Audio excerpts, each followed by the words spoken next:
नमस्कार, क्या हाल चाल है? सब ठीक है? बहुत बढ़िया। अपने और अपने को ख्याल रखो और जब टाइम मिले तो वीडियो जरूर देखो। देसी देख बिगर ब्रेक और बगैर लाग लपेट, बिल्कुल देसी अंदाज में।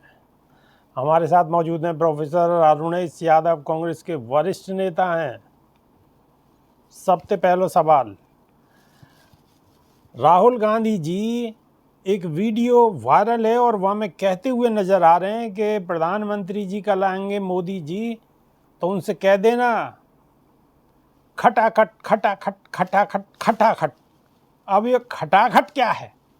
सबसे पहले सवाल प्रोफेसर साहब से यही है कि ये खटाखट खटाखट खटाखट क्या है?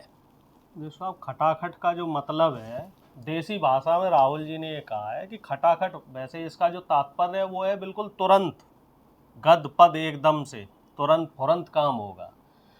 अब कहा इसलिए है क्योंकि मोदी जी पिछले 10 साल से जनता को लटका भटका और अटका रहे हैं। पहले कह रहे जी नौकरी देंगे, फिर कह रहे जी किसानों की आय डबल अब करेंगे। आप भी ऐसे कह रहे हो, लटका भटका झटका रहे हैं। हाँ, अब लेकिन राहुल जी ने क्या बोला है कि हम ऐसा कोई काम नहीं करेंगे, हमारे यहाँ तो सब खटाखट मिलेगा एकदम। खटाखट कैसे? इंडिया गठबंधन की सरकार बनी तो सरकार बनते ही सारे किसानों के कर्जे माफ खटाखट, एक ही झटके में। मतलब किसानों के खर्च जो कर्जा है वो माफ खटाखट खटाखट एक ही झटके में। फिर 30 लाख युवाओं को नौकरी खटाखट खटाखट, वो भी महिलाओं के अकाउंट में 1 लाख रुपया खटाखट। फिर उसके बाद जो ग्रेजुएट युवा बेरोजगार है उसके अकाउंट में 1 लाख रुपया खटाखट। इसके बाद जो मजदूर है उसकी मजदूरी 250 से बढ़ा के 400, वो भी खटाखट।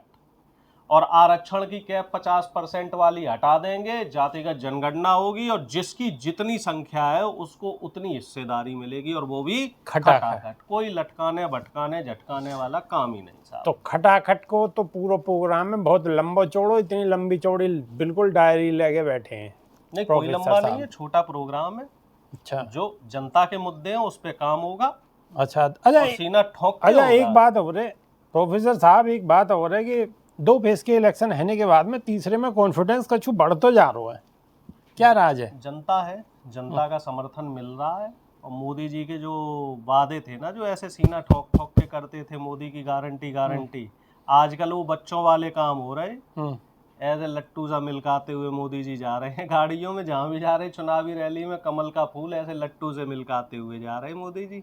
मोदी जी का कॉन्फिडेंस बिल्कुल डाउन है। अब कई बार वीडियो भी चल रही है, कमल का फूल बड़ी भूल। हाँ, ऐसी भी चर्चा चल रही है। डाउन है भाई। देखो तो ना, बड़ी खुशी मिलती होगी आपको। तो टक्कर कैसे हो रही। एक नेता जिसके हाथ में है संविधान, वो किस लिए खड़ा है? देश को बचाने के लिए, बाबा साहब का संविधान बचाने के लिए।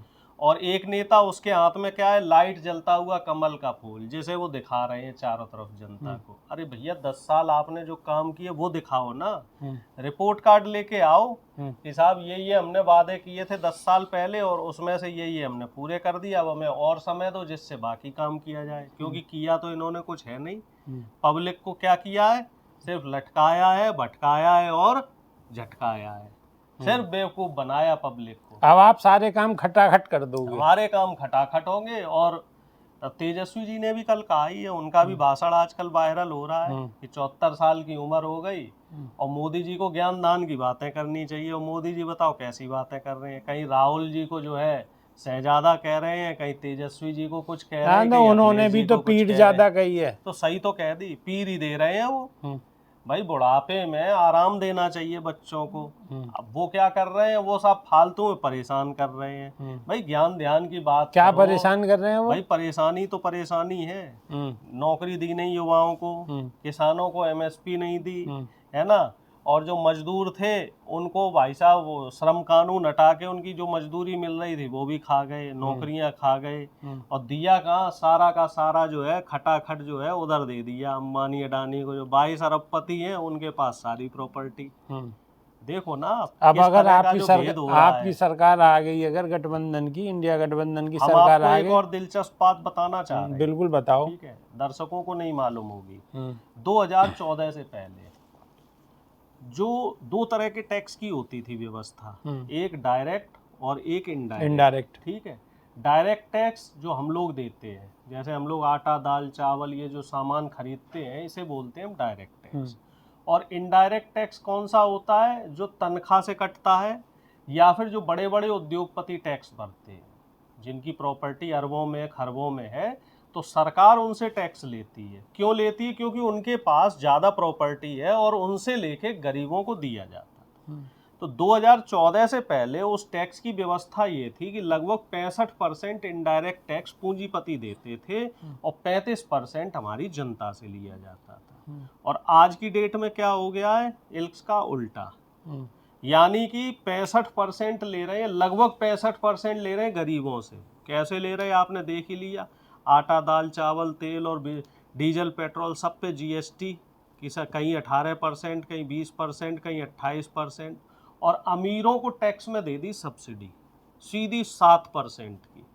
अगर उनसे 30%, पहले 30% लगता था, अब उन्हें 7% का राहत दे के 23% कर दिया। उनका 16 लाख रुपए बट्टे खाते में डाल दिया। यानी कि अब वो पैसा भूल जाओ, बट्टा खाता वही तो होता है ना, कि जो चीज़ नहीं मिल सकती वो बट्टे खाते में डाल दी। 16 लाख करोड़ रुपया मान लो हमारी जीडीपी का 1/3। हमारे देश की जो जीडीपी है वो 48 लाख करोड़ रुपए है। और किसानों को जो एमएसपी देनी है उसमें कितना खर्च होना है? 4 लाख करोड़। तो आप अंदाजा लगा लो, नौकरी देनी है तो उसमें कितना खर्चा होना है? आपने पूरे हिसाब किताब लगा के यही वजह थे घोषणा पत्र में जो है सबसे वसूल लेंगे। जो 16 लाख करोड़ हमारा बट्टे खाते में पड़ा, हम सब वसूल लेंगे उनसे। तो मोदी जी जब ही तो कह रहे हैं कि आप जो है मंगलसूत्र को भी नहीं छोड़ोगे। भैया एक बात बताओ, मोदी जी मंगलसूत्र को कहां से कहां घुमा के ले जा रहे हैं? हम, हाँ, मोदी जी के मंगलसूत्र को नहीं छोड़ेंगे। मतलब मोदी जी के मंगलसूत्र हैं ये जो 22 उद्योगपति हैं। अच्छा, अंबानी अडानी जी जो हैं, वो जनता समझ नहीं पा रही थी कि मंगलसूत्र किसका नहीं छोड़ेंगे। जनता सोच रही थी कि हमारा वो मंगलसूत्र था मोदी जी के जो दोस्त हैं उनका। उन्हें नहीं छोड़ेगी सत्ता, उन्हें बिल्कुल नहीं छोड़ा सत्ता में अगर इंडिया गठबंधन आएगी, वैसे ही जो जितने भी जो मोदी बाहर भाग गए ना, माल्या मोदी, जितने भी ये बाहर पूंजीपति भाग के गए हैं, पूंजीपति जितने भी हैं, उन पूंजीपतियों को यहाँ लाया जाएगा। उनसे एक एक पाई जो आपके पैसे की है, हमारे आपके पैसे की एक एक पाई जो लेके भाग गए हैं, पूरी ब्याज समेत वसूली जाएगी। और उसका फायदा कैसे दिया जाएगा? जो गरीब जनता है, जो गरीब महिलाएं हैं, जो बेरोजगार युवा हैं, जो हमारा किसान है, उसको उसका फायदा दिया अब इतना हृदय परिवर्तन क्यों है रोआ आप सब लोगों को? पहले तो ना हो इतना, शुरू से ही है। आप देखो, जब आप सत्ता में देश आजाद हुआ, देखो चौधरी साहब, चीजों को समझो। देश आजाद हुआ भाई साहब, तो इस देश में कितनी सरकारी कंपनी थी आप बताओ? मैं कोई एक सरकारी कंपनी बता दो, क्योंकि ब्रिटिश हुकूमत थी, सब निजी हाथों में था।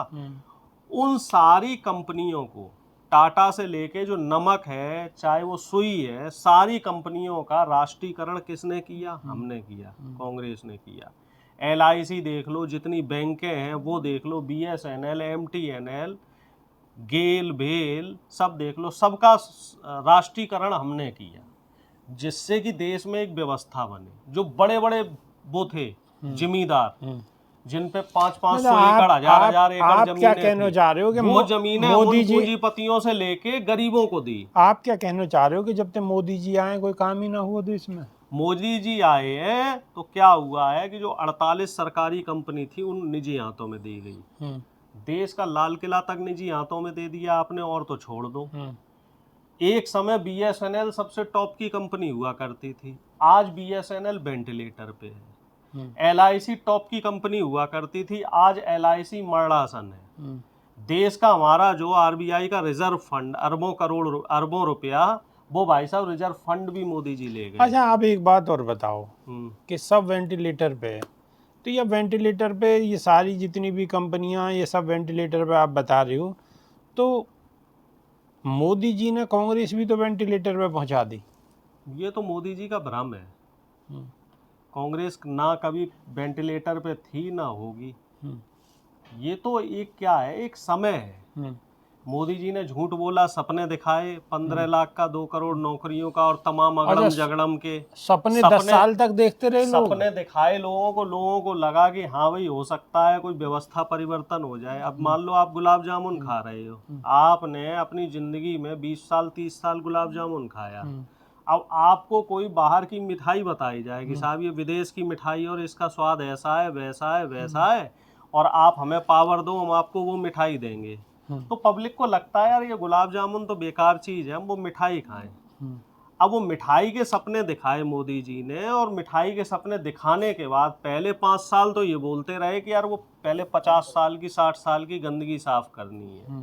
फिर अगले बार ये बोले कि जब 19 का चुनाव आया हमें एक और मौका दे दो, और जब दोबारा इन्हें मौका दे दिया तो इन्होंने तो किसी को नहीं छोड़ा, जो इनके लपेटे में आया उसी को लपेट दिया। श्रम कानून खत्म कर दिया, नौकरियां खत्म कर दी, इसके बाद किसानों के ऊपर लाठियां बरसाई, पहलवानों को भी नहीं छोड़ा, मुसलमानों को भी नहीं छोड़ा, ईसाइयों को भी नहीं छोड़ा, सिखों को भी नहीं छोड़ा, इवन आप देख लो बौद्ध धर्म वालों को भी नहीं छोड़ा, जैनियों को भी नहीं छोड़ा, और हिंदुओं में आ जाओ तो दलितों को, पिछड़ों को, सब पे किसी के ऊपर पेशाब करवाई, किसी के ऊपर जो है गोलियां चलवाई। जहां मौका मिला मोदी जी ने वहां नफरत फैलाने का काम किया। आप तो बहुत लंबे चौड़े आरोप लगा रहे हो कि मोदी जी ने ये करवाया, मोदी जी ने वो अब जनता इस बात को समझ गई है। वो तो भगवान की शरण में। इस बार का चुनाव देखो आप, मोदी जी अयोध्या में, चुनाव है, मोदी जी अयोध्या में भगवान श्री राम के हैं, और बचा ठीक कौन? है। आप या आपकी पार्टी बहुत पुराना दुआ है, या राहुल गांधी। एक मिनट, मेरा दुआ, राम नाम की लूट है, लूट सके तो लूट, और अंतकाल पछताएगा और प्राण जाएंगे छूट। यही हाल मोदी जी का है। 10 साल तो इन्होंने खूब लूटा, और जब अंतकाल आया तो वो प्रभु श्री राम ही उन्हें याद आ रहे हैं।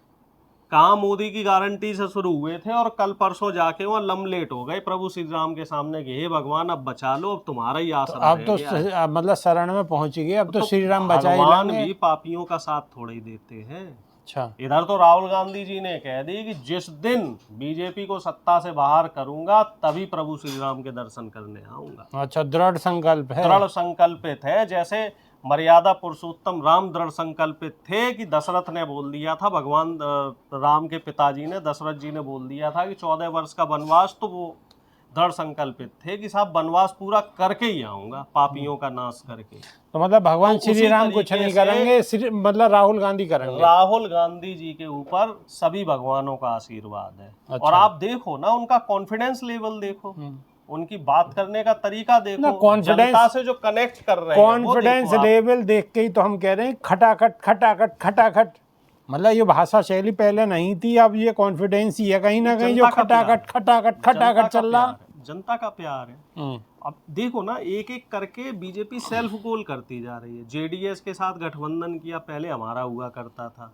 हमने 5 साल पहले उनसे गठबंधन तोड़ दिया। उसी दौरान वो जो है रेवन्ना वाला कांड हो गया, एचडी रेवन्ना और प्रज्वल रेवन्ना, हजारों सीढ़ियां उनकी आ गई। अब वो साउथ में ये लगा लो, कर्नाटक में पिछली बार इन्हें 24 सीट मिली थी, इस बार 0 है, क्योंकि आपने तो गठबंधन किया और आपको दिसंबर में जानकारी दे दी गई थी कि साहब जो आपका ये सांसद है, इस सांसद ने कम से कम जो है 3000। अच्छा, वैसे आपको भी बैठे बिठाए मुद्दे मिल रहे हैं कुछ? नहीं, बैठे बिठाए नहीं। देखिए, मेहनती आदमी का ही ईश्वर और किस्मत साथ देती है। एक ऐसा आदमी जिसने 4000 किलोमीटर टाँप दिया भाई साहब 6 महीने में। हम आप किसी दिन 20 किलोमीटर चल लें तो अगले 2 दिन आराम करते, कहते साहब घुटने और पैर और ये सब दर्द कर गया जी, 2 दिन आराम करेंगे, पिंडलियां सूख गई हमारी। अगला व्यक्ति जो है 6 महीने नॉन स्टॉप चलता रहा, चाहे बरसात आई हो, चाहे गर्मी हो, चाहे सर्दी हो, अकेली खाली टी-शर्ट में चलता। एक बात जरूरी है कि पहले तो सारे लोग राजनीति में, राजनीतिक पंडित जितने भी हैं, राजनीतिक विश्लेषक ये कह रहे हैं कि जी राहुल गांधी निकलते नहीं हैं। अब राहुल गांधी रुकते नहीं हैं। न्याय यात्रा, पहली यात्रा, फिर दूसरी यात्रा, और अब भी यात्रा ही चल रही है। डेली 3-3 4-4 रैलियां कर रहे हैं, कोई मजाक बात है? और बिना किसी सुख सुविधाओं के। तो भगवान श्री राम के दर्शन करने जब भी जाएंगे? बिल्कुल जाएंगे, और सब इंडिया गठबंधन के सब लोग तभी पहुंचेंगे। हालांकि अनऑफिशियली तो बहुत लोग कर आए हैं, बहुत लोग बहुत आप नेता कब जा रहे करके हो? आए हैं जी। आप कब जा रहे हम हो? भी अब चुनाव जीतने के बाद ही जाएंगे। अच्छा, चुनाव जीतने के चुनाव बाद। जीतने के बाद ही पहले मथुरा जाएंगे, फिर उसके बाद अयोध्या जाएंगे। डॉक्टर अरुणेश यादव ने बड़ी स्पष्टता से अपनी बात रखी है। और आपके कितनी दर्शकों से मैं एक और अनुरोध करना चाहूँगा, वोटिंग कम हो रही है, ज़्यादा से ज़्यादा लोग वोट करें, क्योंकि आप वोट नहीं देंगे तो इसका मतलब फिर आपको अगले 5 साल कोई अधिकार नहीं है सरकार को कोसने का। आप जिसे उचित समझते हैं, जो आपके क्षेत्र में पढ़ा लिखा व्यक्ति है, जो संविधान की रक्षा कर सकता है, आप उसे वोट दीजिए। किसी गुंडे बदमाश या ऐसे व्यक्ति को वोट ना दें जो अगले 5 साल आपको परेशान करे। तो हमारे साथ अरुणेश यादव जी ने अपनी बात को बड़ी बेबाकी से रखी है। आप क्या समझ रहे हो और कैसे सोच रहे हो, कमेंट के माध्यम से खटाखट बताने की कोशिश जरूर करो। और नई वीडियो में फिर दोबारा रूबरू होंगे।